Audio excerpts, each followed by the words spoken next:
Tonight, we journey back to the very dawn of time, to a world before maps were drawn, before cities rose from the dust, and before the stars had names. We are stepping into the ancient landscape of Greek mythology. It is a place where the universe began, not with a bang, but with a silent, yawning void known as chaos. From this stillness, a grand tapestry was woven, a story of titans who shaped the earth, of Olympians who ruled the skies from their golden halls, and of heroes who dared to challenge the impossible. But this is not a history lesson to be memorized. It is a story to get lost in. So, let your shoulders drop, let your breathing slow to the rhythm of a distant sea, and let the noise of the modern world fade away. Get cozy, settle in, and let us begin the story of how the cosmos came to be. In the very beginning, long before the first sunrise painted the horizon or the first wave crashed against a shore, there was no Olympus. There was no earth to stand upon, no sea to sail, and no sky to look up to.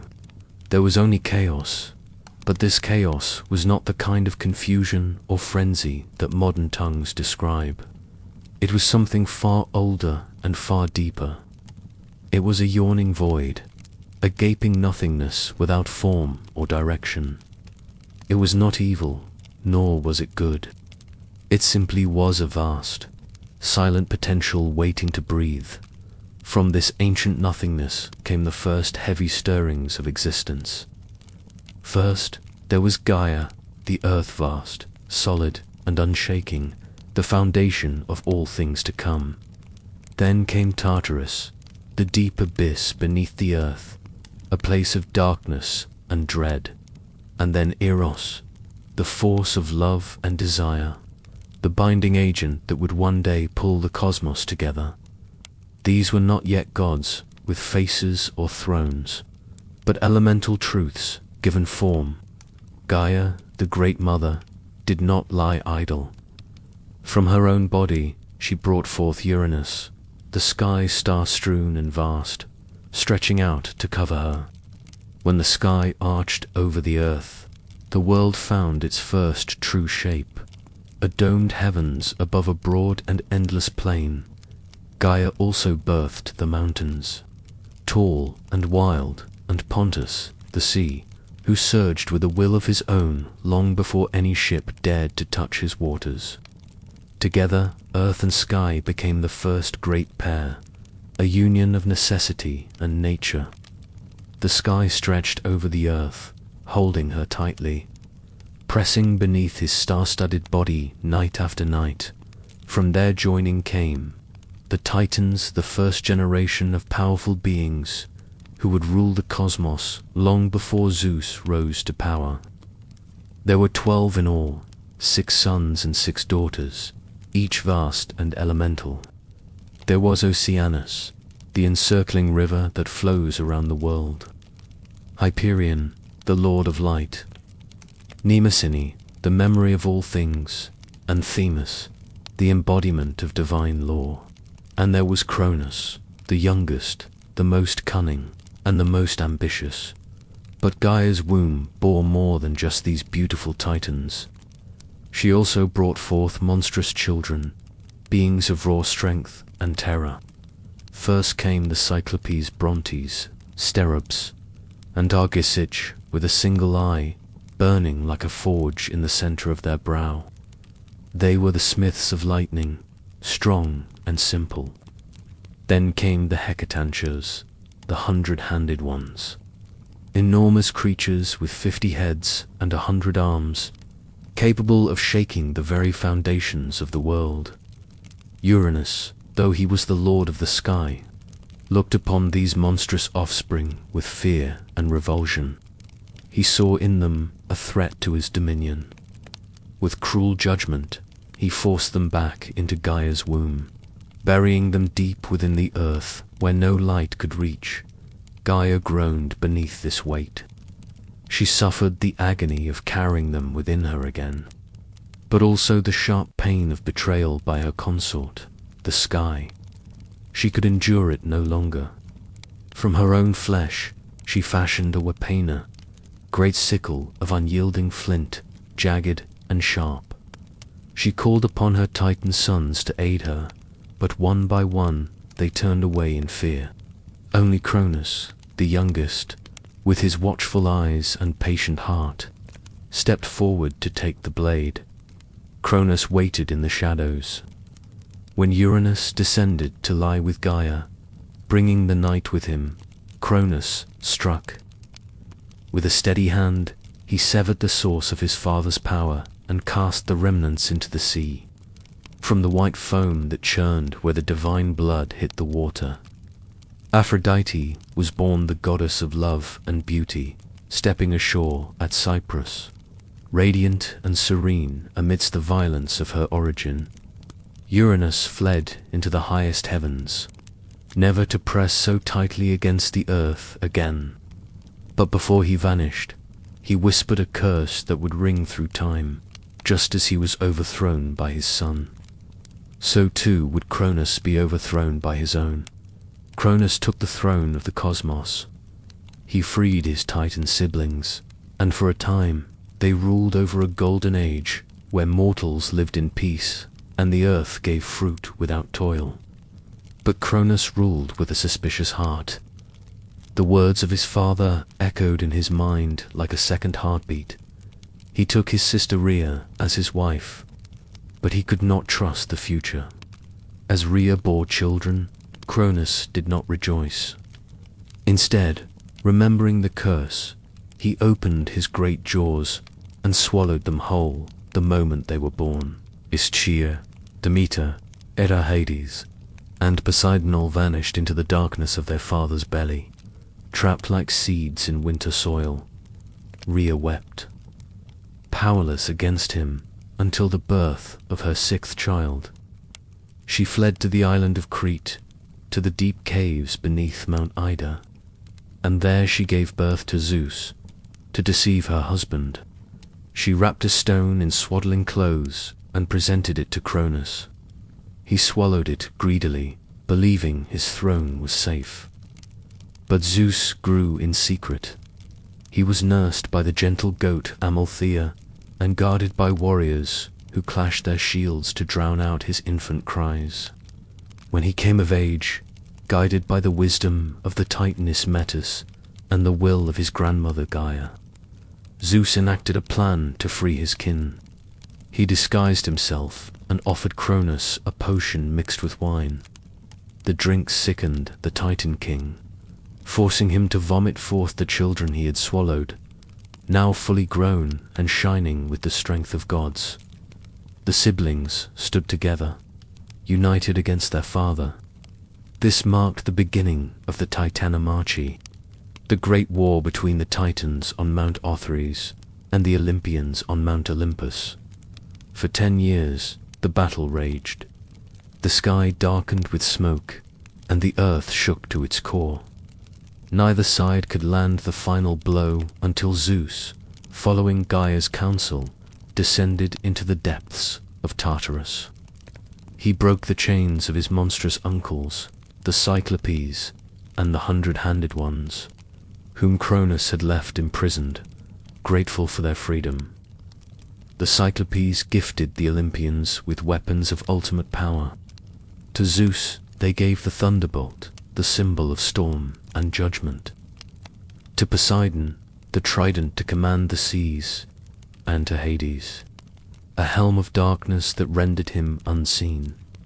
With these weapons and the raw fury of the 100-handed ones hurling mountains like stones, the tide turned. The Titans were driven down, defeated, and cast into the black pit of Tartarus, bound behind gates of bronze. The war was over. The sky cleared. The old order was broken, and a new age had dawned. Zeus, the youngest son who had been hidden in a cave, now stood as the king of the gods, ready to divide the world. When the smoke of the Titan war finally faded and the world was cast once more in sunlight, a great silence fell over the cosmos. The old order had been broken, the titans chained in the deep dark, but the universe still needed rulers. Conquest may be won with fire and fury, but rule demands judgment, patience, and division. The world was wide and wild, filled with powers both known and yet unnamed. It was too vast to be held by one hand alone. Zeus, though now the king of the gods, understood this. He had two brothers, both tempered by war and made strong in their own right. Poseidon, who had driven the sea to foam in his wrath, and Hades, who had worn the helm of darkness to move unseen through the battlefield. And so the three brothers gathered Zeus, Poseidon, and Hades to divide the realms of the world. They did not do this through bickering or force, but by fate itself. They cast lots, throwing the bones and waiting for the will of the cosmos to reveal itself. When the lots landed, the universe was drawn into three great dominions. To Zeus fell the sky, the broad heavens, the air between the stars and the mountain peaks. He became the lord of thunder and rain, the master of storm and cloud, and the undisputed king of Olympus. His voice would echo in thunderclaps, and the eagle became his herald. Soaring high above all living things, to Poseidon fell the sea deep, restless and full of mystery. He took the oceans, the rivers, and every spring that bubbled from the earth. With his trident, he could shatter cliffs and stir the tides to rage or calm. Beneath the waves, he built a palace of coral and gold. There, he ruled over creatures older than time, sea serpents, leviathans, and things whose names had never been spoken aloud. To Hades fell the underworld, the land of the dead. It was not a prize most would have chosen, but Hades accepted it with quiet resolve. He ruled the shadowed realm with stern dignity, his kingdom hidden beneath the earth where the sun did not shine. He became the master of shades and the guardian of wealth hidden in the deep's gems, metals, and secrets lost to time, though men feared his name and whispered it only when necessary. Hades kept the balance between life and death, never once breaking the laws he was sworn to uphold. The earth itself, Gaia's own flesh, was left as a common realm, shared by all three. The mountains belonged to no one god, the fields were roamed by mortals and spirits alike, and the forests grew wild under no single banner. With the realms divided, the new rulers built their seats of power.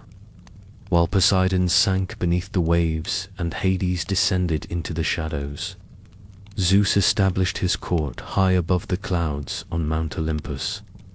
Olympus was not merely a mountain, it was a threshold where the sky met the stone. It was said to have no storms, no snow, and no decay. Its halls were built of marble and cloud, and its ceilings were vaulted with starlight. The air here was too high and too pure for mortal breath. Here the gods walked not as shadows, but in full form, radiant and terrible dot. At the summit sat Zeus, on a throne of thunder, but he did not rule alone. Around him stood the others, each a pillar in the new order of the world. Beside him sat Hera, his sister and wife. She was not merely a consort, but a queen in her own right, sovereign, proud and unyielding. She was the goddess of marriage and queenship, wearing a crown earned in the fires of betrayal and bound by the sacred oaths of Olympus. Demeter was there, the goddess of grain and growth. Where her feet touched the earth, the soil softened and seeds stirred. Her presence brought harvest and plenty, and she walked often in the world below, watching over the ploughman who whispered her name at dawn. And there was Hestia, the goddess of the hearth. She was the firstborn of Cronus and Rhea, and the last to be freed. Hestia asked for no grand temples or myths, no wars or lovers. She tended the eternal flame in the center of Olympus, the fire that warmed the house of the gods, just as she watched over every home on earth. Her power was gentle but ever present. The younger gods filled the halls with new light and energy. Athena was first among them, born not of a womb, but springing fully grown and armored from Zeus's own head. Her eyes were clear and sharp as flint. She was the goddess of wisdom, strategy, and just wore a virgin warrior who had no patience for frivolity. Apollo and Artemis came next. The twin children of Leto, Apollo, golden-haired and bright, became the god of light, prophecy, music, and healing. His sister, Artemis, was swift and silver. She was the goddess of the hunt, the protector of wild things and moonlight. Roaming the forests that grew beneath the mountain's gaze, there was Ares, the god of war, who brought the chaos of battle into the divine order, and his opposite, Hephaestus, the lame god of the forge. Though twisted in body, he was brilliant in mind, finding solace in metal and fire, building wonders and palaces for the gods with his hammer. And then, rising from the sea foam, came Aphrodite. Born of the severed flesh of Uranus, she arrived at Olympus as the goddess of beauty and desire. She was as dangerous as she was lovely, capable of unraveling kings with a smile. Finally, completing the court, was Hermes the trickster, the herald, the fleet-footed messenger. With winged sandals and a mischievous grin, he moved swiftly between the worlds, guiding souls and carrying the words of Zeus to the ends of the earth. This was the Olympian court. They were a gathering of powers, radiant and vast. They quarreled as siblings do, and they loved and betrayed as mortals might, but on a scale that shook the heavens. From their high thrones, they watched the world below and shaped it to their will. The age of Titans was gone. In its place was an era of stories of gods who walked among men, and of a world forever changed by the hands of the divine. The heavens had been won, and the furniture of the cosmos was set in place. But the earth below was still wild and empty of the one thing that would give the gods their purpose. There were no humans to light the fires or sing the songs. That, however, was about to change. Long before men raised cities of marble or carved their prayers into stone, the earth was a quiet place. The gods ruled alone, their courts high upon the peaks of Olympus, their domains vast and varied. The world beneath them was green and wild, teeming with beasts and silent mountains. The wind moved through the trees, and the rivers carved their paths to the sea. But there were no human hands to till the soil. There were no voices to sing to the stars, and perhaps most importantly, there was no fire to warm the night. It was a world of perfect, unbroken nature, yet it lacked a witness. It was Prometheus, a titan of the old blood, who first imagined the shape of man. Prometheus was a singular figure in the divine court.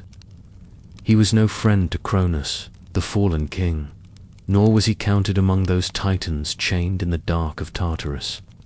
During the Great War, he had sided with Zeus, not out of blind loyalty, but out of foresight, for his very name, Prometheus, meant forethought. He was the brother of Epimetheus, whose name meant afterthought, and never was a pair of brothers more different. Where Epimetheus acted in haste and repented at leisure, Prometheus saw farther. He thought longer. He questioned the justice of every decree, even those issued by the king of the gods himself. He walked the line between the Titan and the Olympian, between the old world and the new. A creature of reason in a cosmos ruled by passion and power. It was he who decided to fill the empty silence of the earth. The legends say he went to the banks of a river in a place now lost to memory. There he knelt in the mud. With fingers that were strong enough to move mountains, but gentle enough to shape clay, he scooped up the earth. He molded it. He smoothed the mud into limbs, into faces, into hands capable of grasping and holding. Some stories claim he molded them in the image of the gods themselves, upright and thoughtful, gifted with the spark of invention. He breathed life into them, and the first men opened their eyes. But as they looked around the world, they trembled, for they were not like the other creatures of the earth. They were weak. Their skin was soft and easily broken. They were slow of foot compared to the deer. They were clawless and fangless compared to the lion. They lacked the thick fur of the bear to shield them from the winter wind. They were naked beneath the vast, indifferent sky. When the sun set and the long night rolled in, they shivered in the darkness, defenseless against the cold and the prowling beasts of the wild. Prometheus looked upon his creation, and his heart was moved with pity. He saw that they had the potential for greatness, yet they were doomed to live in misery. He decided to intervene. Prometheus climbed the slopes of Olympus and stood before the throne of Zeus. He asked that man be given a gift, something to help them survive, something to raise them above the level of the animals that hunted them. But Zeus refused. The king of the gods had only just seized his throne. He was wary of new forces rising beneath him, suspicious of anything that might one day challenge his dominion. He looked down at the shivering mortals and saw not promise, but peril. "Let them live," he said, cold and final, "but let them fear. Let them know their place beneath the gods. Most of all, Zeus forbade the one thing Prometheus sought. Fire, fire, Zeus declared, is the privilege of immortals. It was the hearth flame of Hestia, the destructive power of the thunderbolt, the creative force of Hephaestus's forge. It was not for mortal hands, but Prometheus was stubborn, and his sense of justice was stronger than his fear of Zeus. He did not yield. He waited until the court of Olympus was distracted, until the eyes of the king were turned elsewhere. In secret, he climbed to the summit of the mountain, creeping into the divine forge of Hephaestus. There, amidst the anvils and the hammers of the smith god, burned the eternal fire. Prometheus took a hollow fennel stalker, simple plant, dry and pithy inside. He thrust the stalk into the flames, catching a single ember. He hid the glowing coal within the plant, shielding its light, and carried it down from the heavens. He returned to the world of men and brought the torch to a pile of dry wood. For the first time in the history of the earth, fire crackled beneath the stars. Orange light pushed back the ancient darkness. Smoke rose in spirals above the treetops, a signal that the world had changed.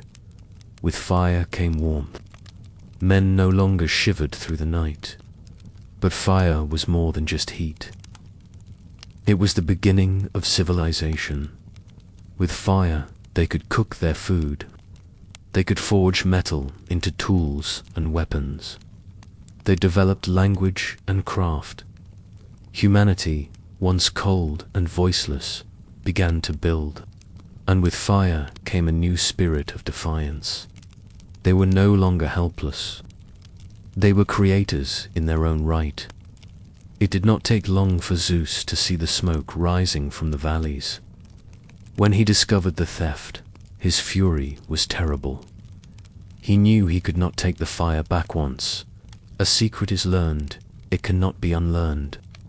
Instead, he planned a punishment that would balance the scales. He commissioned the gods to create a gift for mankind, a gift that was a curse in disguise. Hephaestus was commanded to shape a woman from clay just as Prometheus had shaped man. She was to be a creature of perfect, breathtaking beauty. Aphrodite, the goddess of love, breathed charm and desire into her. Hermes, the trickster, gave her cunning and a deceitful tongue. Athena clothed her in silvery raiment and garlands of flowers. They named her Pandora, which means all-gifted, for all the Olympians had given her something before sending her down to earth. The gods gave her a Japhan, mistranslated in later ages as a box. It was a large earthen vessel, sealed tight with a heavy lid.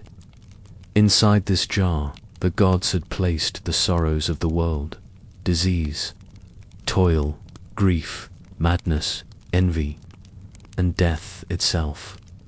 Prometheus, with his gift of foresight, had warned his brother Epimetheus never to accept a gift from Zeus. He knew the king of the gods did not give freely, but Epimetheus, seeing Pandora's beauty and charmed by her grace, forgot the warning. He took her into his home. For a time, they lived in the lingering twilight of the Golden Age. But the gods had given Pandora one final gift: curiosity. It gnawed at her. She wondered what was hidden in the great jar that stood in the corner of the house. One day, unable to resist, she lifted the lid. The seal was broken. The contents of the jar spilled out into the world like smoke from a fire till long confined. The winds caught them sickness that withers the body, jealousy that poisons the mind, hard labor that breaks the back. Mankind, who had known peace in their brief golden youth, now found themselves haunted by fate. Hunger gnawed at their bellies. War bled them dry. Age stooped their backs. Terrified, Pandora slammed the lid back onto the jar, but it was too late. The evils had flown to the corners of the earth. Only one spirit remained inside, caught under the rim of the jar. Hope. Some say it was trapped there by accident. Others say it was by mercy, a flickering light amid the gloom. The one thing that would allow humanity to endure the torments that had been unleashed. The punishment for mankind was severe, but the punishment for Prometheus was eternal. For the crime of defying Olympus and stealing the fire, Zeus ordered the Titan to be taken to the very edge of the world, some say to the Caucasus Mountains, a place of jagged rock and biting wind. There Hephaestus reluctantly, for he admired the Titan-bound Prometheus in chains of adamantine, a metal that could not break or rust. He was shackled to the cliffside, exposed to the burning sun and the freezing snow. But his torment was not merely isolation. Zeus sent an eagle, a great bird born of monsters, to descend upon him every day. The eagle would tear open his flesh and feast upon his liver. Because Prometheus was immortal, he could not die. Each night, as the stars wheeled overhead, his body would heal. His liver would grow back, whole and new, only for the eagle to return at dawn and begin the torture again. He endured this for generations. He hung there upon the rock while kingdoms rose and fell in the valleys below. He watched as the men he had created struggled, fought, and built great civilizations using the fire he had bought for them with his own agony. He suffered long after men forgot the gods who made them, and yet, even in chains, Prometheus did not repent. He did not beg Zeus for mercy. He held on to a secret, a piece of knowledge that Zeus feared above all, a prophecy that one day the king of the gods would fall, just as his father had before him. It was this secret, this defiance, that sustained him. So the Titan waited, bound but unbowed. Down below, on the earth that drank the rain and felt the sun, mankind struggled on. They lived lives that were short and flickering beside the long memories of the immortals. They were no longer the pampered children of the Golden Age. but a race of iron laboring from dawn to dusk, planting seeds in bitter soil, raising children amidst war and famine. But they had fire, and in the bottom of the jar they had hope. And perhaps, as the storytellers would say, that was enough. The age of perfect peace was over, but the age of human history, with all its beauty and its sorrow, had just begun. As the generations passed, the divide between gods and men began to blur. The Olympians, restless in their perfection, descended often into the mortal world. From their unions with humans came a new race, the demigods.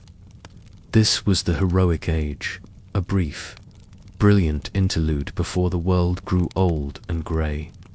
These heroes were not like the men of clay. They had fire in their blood and destiny written on their skin. Foremost among the first of them was Perseus. His story began in a tower of bronze, where his mother, Danae, had been locked away by a fearful king trying to outrun a prophecy. But walls mean nothing to the sky.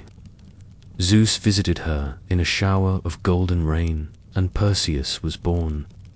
Cast into the sea in a wooden chest, mother and child drifted across the wind-dark waves until they washed ashore on a distant island. Perseus grew into a young man of quiet strength. But peace is rarely the companion of heroes. To save his mother from the unwanted advances of a cruel king, he accepted an impossible task: to bring back the head of Medusa, the Gorgon. Medusa was a creature of nightmare. Once a maiden, she had been cursed so that her hair was a nest of writhing snakes, and a single glance from her eyes would turn any living thing to stone. No mortal could face her and live. But Perseus was not alone. The gods, watching from above, lent him their aid. Athena gave him a polished shield, bright as a mirror. Hermes gave him winged sandals to fly across the ocean. He flew to the very edge of the world, to a place where the sun seldom shone. There he found the Gorgon sleeping. Remembering the curse, Perseus did not look at her directly. Instead, he watched her reflection in his bronze shield, walking backward with silent, steady steps. With one swift stroke, the deed was done. From the severed neck of the monster sprang Pegasus, the winged horse, born of magic and blood. Perseus returned home a legend, the boy who had conquered death by refusing to look it in the eye. But if Perseus was the first, his great-grandson was the mightiest. His name was Heracles. Heracles was the son of Zeus and a mortal queen, Alcmene. His birth was marked by the wrath of Hera, who knew the child was living proof of her husband's infidelity. While Heracles was still an infant sleeping in his cradle, Hera sent 2 serpents to strangle him. But the baby, cooing and unafraid, reached out with chubby hands and crushed the snakes before his nurse could even scream. It was a sign of the life to come. Heracles was blessed with strength, but cursed with suffering. After a fit of madness sent by Hera led to a terrible tragedy in his home, Heracles sought redemption. The oracle told him he must serve his cousin, King Eurystheus, and complete 12 labor tasks designed to break him. He did not falter. He traveled to Nemea and wrestled a lion whose golden hide could not be pierced by swords, strangling it with his bare arms. He waded into the swamps to fight the Hydra, a 9-headed serpent that grew 2 heads for every one he'd cut off, until he learned to sear the stumps with fire. He chased the golden-horned deer of Artemis for a year without tiring. He captured the Erymanthian boar in the deep snows. He diverted rushing rivers to clean the endless filth of the Augean stables in a single day. He traveled to the ends of the earth to steal the cattle of a 3-bodied giant. And he tricked Atlas, the titan who held up the sky. to retrieve the golden apples of the Hesperides for his final labor. He descended into the dark silence of the underworld itself. There he wrestled Cerberus, the three-headed hound of Hades, and brought the beast up to the sunlight, terrified and snarling. Heracles endured what no man should. He bled, he wept, and he labored, not for glory, but for peace. When his mortal life finally burned away on a funeral pyre atop Mount Ota, his suffering ended. Zeus reached down and lifted his spirit to Olympus. There, Heracles was granted immortality, the only hero to become a god, a symbol that even the heaviest burdens can be borne, and that after the labor, there is rest. These were the stories told around ancient fires of men who touched the divine, and of gods who shaped their fates. But the greatest gathering of heroes was yet to come, summoned not for a quest, but for a war that would leave the world in ashes. Of all the tales told in the ancient world, none would echo louder or last longer than the story of Troy. It was a war that would draw a line across history, separating the age of myths from the age of men. It was a conflict born not of land or gold, but of vanity, oaths, and the whims of the divine. The seeds of this great destruction were sown in a garden of celebration. It began with a wedding, the marriage of the mortal king Peleus to the sea-nymph Thetis. All the gods of Olympus were invited to the feast, save for one, Ares, the goddess of discord. Slighted and vengeful, she arrived unseen and cast a golden apple onto the banquet table, inscribed with 3 simple words, "To the fairest." 3 goddesses claimed the prize: Hera, the queen of heaven; Athena, the goddess of wisdom; and Aphrodite, the goddess of love. To settle the dispute, they did not turn to Zeus, but to a mortal shepherd on the slopes of Mount Ida. This was Paris, a prince of Troy who had been exiled at birth due to a prophecy that he would one day burn his city. The goddesses offered him bribes, as immortals often do. Hera promised him power, kingship over all men. Athena promised him victory in war and wisdom. But Aphrodite, with a smile that moved the air like soft thunder, offered him the love of the most beautiful woman in the world. Paris, young and foolish, chose love.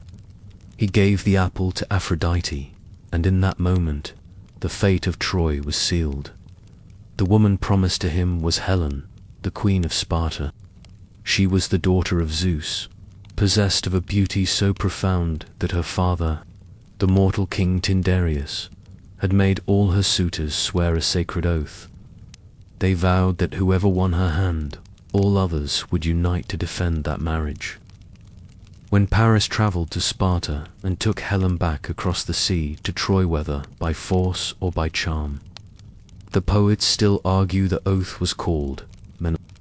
Her husband looked to his brother Agamemnon, the high king of Mycenae. Together they summoned the kings of Greece.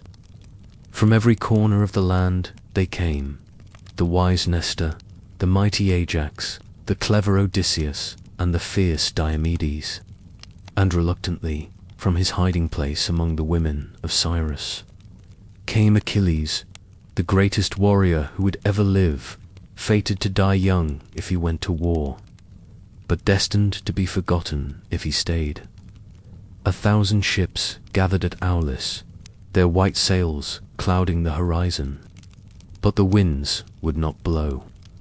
Artemis, offended by a slight, held the fleet in port until a terrible price was paid. Agamemnon sacrificed his own daughter, Iphigenia, to the goddess, a dark stain of blood that would haunt his house forever. But the winds rose, and the fleet sailed east. For 10 long years, the Greeks camped on the beaches of Troy. The war did not go quickly. It settled into a grim rhythm of siege and survival. The walls of Troy, built by Poseidon and Apollo, were too strong to breach. The Greeks raided the coast, while the Trojans, led by the noble Prince Hector, defended their gates. It was a decade of dust, heat, and waiting. Heroes grew old in the camps. Armor rusted in the salt air. But the war's turning point came not from a clash of armies, but a clash of pride. In the 10th year, Agamemnon insulted Achilles by taking his war prize, a girl named Brite. Enraged, Achilles withdrew from the fighting. He sat by his ships, playing his lyre, while the Trojans pushed the Greeks back to the very edge of the sea, desperate to save the ships.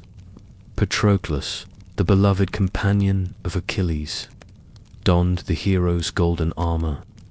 He led the Myrmidons into battle, and for a moment the Trojans believed Achilles had returned. But Patroclus was mortal. He fought too far, reaching the very walls of the city, where he was struck down by Hector. When news of Patroclus's death reached the ships, Achilles did not weep. He roared. His grief was a storm that shook the camp.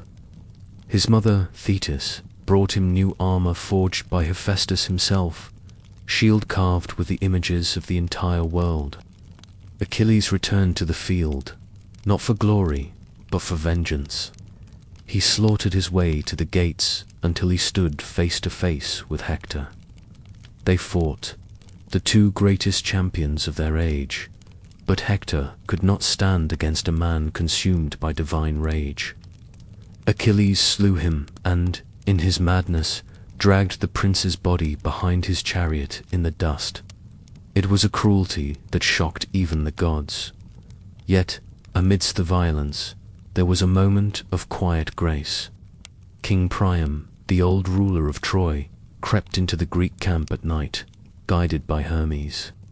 He knelt before the man who had killed his son and kissed his hands, begging for the body of Hector. "Think of your own father," Priam whispered, and Achilles, his heart finally breaking, wept with him. He returned the body, and for a few days, the plain of Troy was silent as the dead were mourned.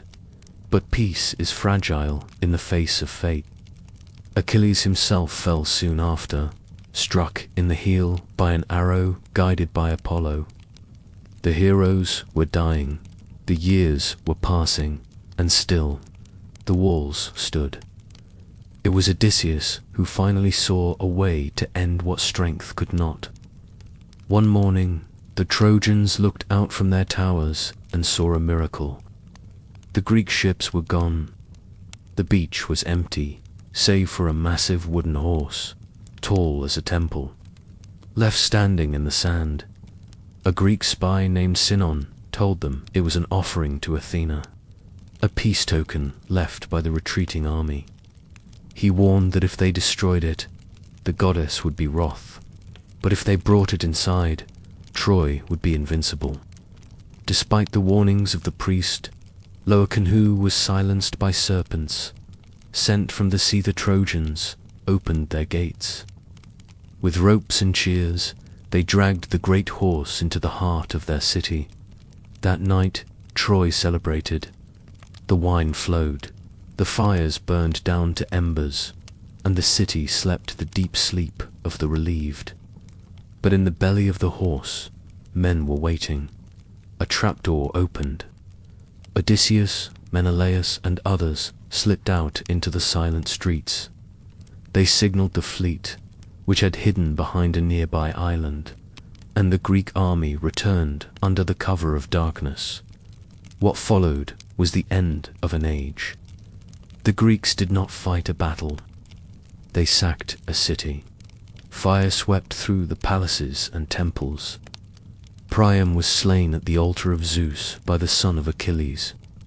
The women of Troy Queen Hecuba and Andromache, the prophetess Cassandra, were dragged from their sanctuaries to be taken as slaves. In the midst of the flames, Menelaus found Helen. She was in the palace, surrounded by the ruin her beauty had wrought. Some say he raised his sword to kill her, But upon looking into her eyes, the years of anger melted away, and he dropped his blade. When the sun rose the next morning, Troy was gone. The great walls had been dismantled, the towers toppled. Nothing remained but smoke drifting over the ruins and the ash of a civilization that had once rivaled the gods. The winners gathered their spoils and prepared to sail, leaving the dead behind. But the gods were not pleased with the desecration of their temples. As the Greeks hoisted their sails for home, the skies turned dark. The war was over, but the suffering was not. The victors would find that the journey home was far longer and far more perilous than the war itself. The heroic age had burned itself out in the fire of Troy, and now the world began to cool. The fall of Troy was not merely the end of a city. It was the closing of an era. The heroic age, that brief, shining time when men dined with gods and glory mattered more than breath, had burned itself out in the ashes of the Trojan plain. The walls that had defied a decade of siege fell in a single night, and the smoke of the burning city drifted out to sea, borne on winds that did not care who had won. For those who survived the war, the journey home would prove far more perilous than the battle itself. The gods, unappeased by the destruction of their temples during the sack of the city, turned their fury against the victors. The winds that had once carried the fleet to war now scattered the ships like dry leaves. Across the face of the waters, Agamemnon, the High King, returned first, his ships laden with spoils and the shadow of a crime. He brought with him Cassandra, the cursed prophetess of Troy, but he walked into a palace that had become a trap. He had forgotten, perhaps, that vengeance does not expire with time. His wife, Clytemnestra, had not forgotten the sacrifice of their daughter years before. She waited for him not with open arms, but with a heart hardened by grief and a plan sharpened by hate. When the king stepped into his bath, weary from 10 years of war, he was struck down, some say by a blade, others by an axe wrapped in a robe that became his shroud. The house of Atreus had bled again, and the cycle of revenge continued its grim turning. Menelaus, whose lost wife had started the war, fared little better at first. He and Helen were driven southward by contrary winds, wandering as far as Egypt. They returned to Sparta only after years of drifting, their youth gone, their names forever stained. They ruled together in an uneasy silence, the passion that had launched 1,000 ships replaced by the quiet weight of memory. But it was Odysseus, whose journey became the true ending of the age. His tale was not one of a swift return, but of a 10-year trial by sea, a winding Odyssey, caught between the wrath of Poseidon and the whims of fate. Odysseus was the man of twists and turns, the architect of the wooden horse. But on the open ocean, his cunning was tested against the raw forces of the earth. His ship was hurled from island to island, each stranger than the last. He faced the Cyclops, Polyphemus, a son of Poseidon who dwelt in a cave of stone. With the clever name of Nobody, Odysseus blinded the giant to escape. Earning the eternal hatred of the sea god, he drifted to the island of Circe, the sorceress who could turn men into swine with a wave of her hand and a cup of drugged wine. Yet she too fell under his sway, and they feasted in her halls while the seasons turned outside. He sailed to the very edge of the world, to the grey shores of the underworld, where he poured libations of blood into the earth to speak with the dead. There, the ghosts of his old comrades Achilles. Agamemnon rose from the mist to tell him that death was not glorious, only final. Better to be a slave in life, Achilles whispered, than a king among the shades. He sailed past the sirens, whose song was so sweet it lured sailors to dash their bones against the rocks. Odysseus, desperate to hear the music of the spheres, had his men tie him to the mast while they rowed with ears stopped by wax. He screamed to be released, thrashing against the ropes, but the ship sailed on, leaving the deadly song behind in the foam. He lost his ship. He lost his men to the monsters, Scylla and Charybdis, and to the wrath of the sun god. He washed ashore alone on the island of Ogygia, where the nymph Calypso kept him as her lover for 7 long years, offering him immortality if he would only forget his home. But Odysseus sat by the shore day after day, weeping as he looked across the grey water, longing for the sight of smoke rising from his own hearth. At last, broken and battered, he returned to Ithaca. He arrived not as a conquering king, but in rags, disguised as a beggar. He found his house overrun by suitors who had feasted on his wine and plotted to steal his wife. Penelope, the woman who had waited, weaving and unweaving her shroud by candlelight to buy time, with the help of his son and a loyal Odysseus strung the great bow that only he could wield. The arrows flew, the suitors fell, and the great hall of Ithaca was scrubbed clean of their blood. Peace returned, but it was a quiet, heavy peace. The world had changed. The heroes were tired. This was the twilight of the myths. The gods, who had once strode the battlefields in armor of gold, began to retreat. The age of direct intervention was fading. As the centuries turned, the center of the world shifted west. Rome was rising, and as the legions marched, they did not destroy the Greek gods. They adopted them. They folded the old myths into their own values of order and empire. Zeus, the wild king of the storm, became Jupiter, the stern guarantor of state law. Hera became Juno. Poseidon became Neptune. The gods put on Roman robes and settled into the marble temples of the capital. But in this transition, something vital was lost. In the poems of Homer, the gods had been naked in their passions, jealous, laughing, weeping, and furious. In Rome, they became symbolic, distant, and politicized. They were no longer the chaotic forces of nature. They were the patrons of the state. The flame on Olympus had not gone out, but it was flickering low. Then came the final quiet. From the east came new ideas, new philosophies that questioned the nature of the divine. Thinkers claimed the gods were merely allegories, or that they were too perfect to care about human affairs. And then a new faith arrived, one with a single, invisible God, who commanded not by thunderbolt, but by the word. There was no great final battle between the old gods and the new. There was no siege of Olympus. The Olympians simply faded, like the last light of a long summer day. By the time the laws were passed to close the temples, the gods had already become ghosts. Their statues stood weathered and silent. The marble columns cracked, and ivy crept up where priests had once spilled wine. The altars went cold.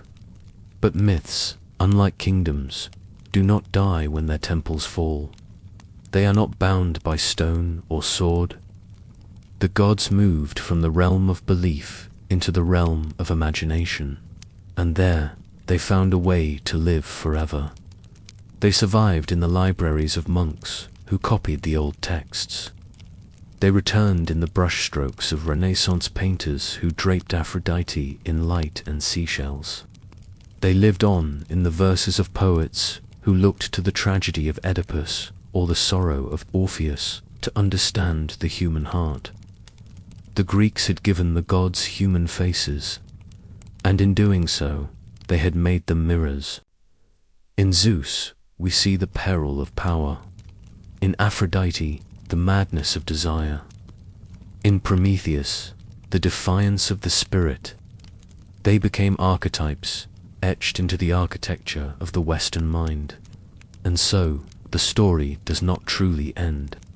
Even now, in a world of science and electric light, the myths still murmur beneath the surface.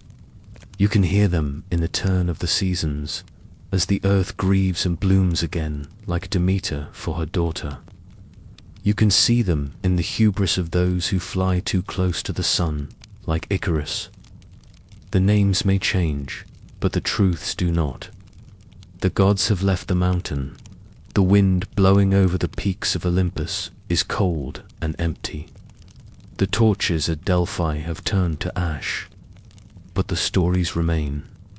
They are the dreams of a young world, preserved for us to remember what it was like when magic was as real as the rain. And now, the journey is done. The ships are docked, the fires are banked, and the heroes are sleeping beneath the earth.